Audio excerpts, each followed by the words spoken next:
Okay, so onto the moving coil board. It was mounted on these plastic standoffs here, and I was able to get a pair of hemostats, and I got to show you these.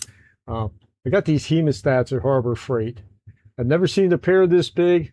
All I knew is I had to have them, so they were really handy for getting in deep and putting some pressure on these.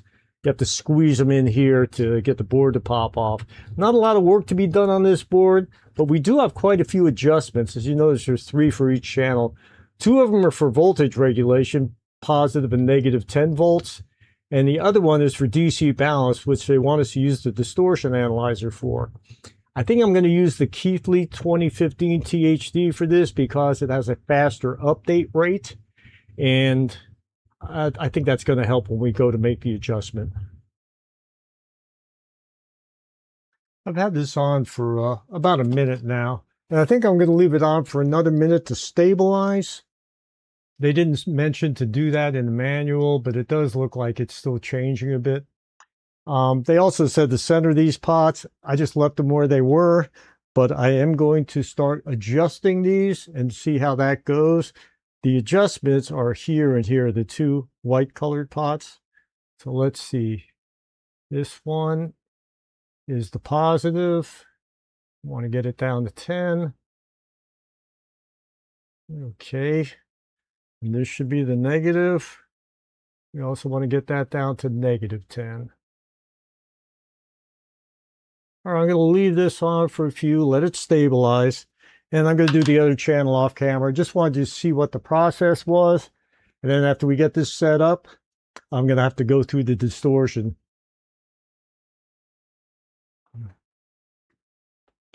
This is the other channel. I just wanted to show it to you because it's a lot closer to being in spec than the first one is. And they only have you adjusted to within 1 volt. So these are actually fine. I am going to adjust it so they're both around 10. So I have to get in here, and this should be my negative. Let's see here.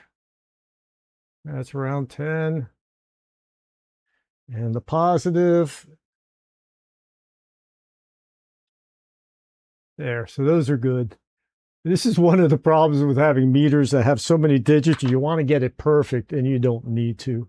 You can spend a lot of time getting something adjusted that doesn't need to be anywhere near that close. What they have you do to set the distortion on the moving coil stage is to connect your distortion analyzer generator to the input. And I'll show you the generator. It is set to 0.0456 volts. That's not terminated into 50 ohms.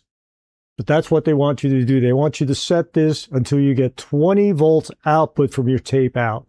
And if you look in the lower left-hand corner of the scope display, you'll see I have a reading there of 20.19 volts.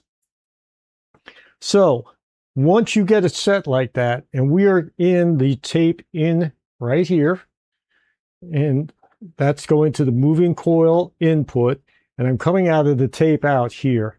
And that's going to the scope and the distortion analyzer. I have it teed off at the scope. So now I have a termination here, kind of a kludge, but this will terminate to 10 ohms, which they tell you to do in the manual for impedance matching. You see our scope display drops a little in amplitude. Now we need to read distortion. So if we exit here, this is our distortion. And we need to adjust that down to its minimal value. Already done the other channel, so I know we can do better than this.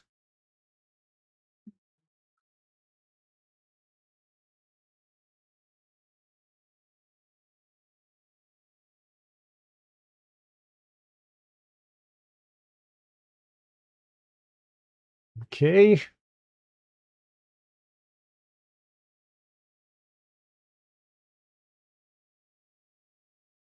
Yeah, that's about as good as it gets. Right around 0.1, 0.2. I try to do any better, it starts bouncing back up. That looks good. I've already done the other channel, so this concludes the moving coil stage. The next thing I have to do here is going to be to replace to restuff these guys and replace the capacitors on the regulator board and anything else while I'm in there. We'll talk about that when I get there. I'm not looking forward to this. It looks like it's going to be fairly laborious, but it will complete the rebuild of this. So anyhow, as always, I thank everyone for watching, and I like giving back to the community that's given me so much. Thanks a lot, everyone.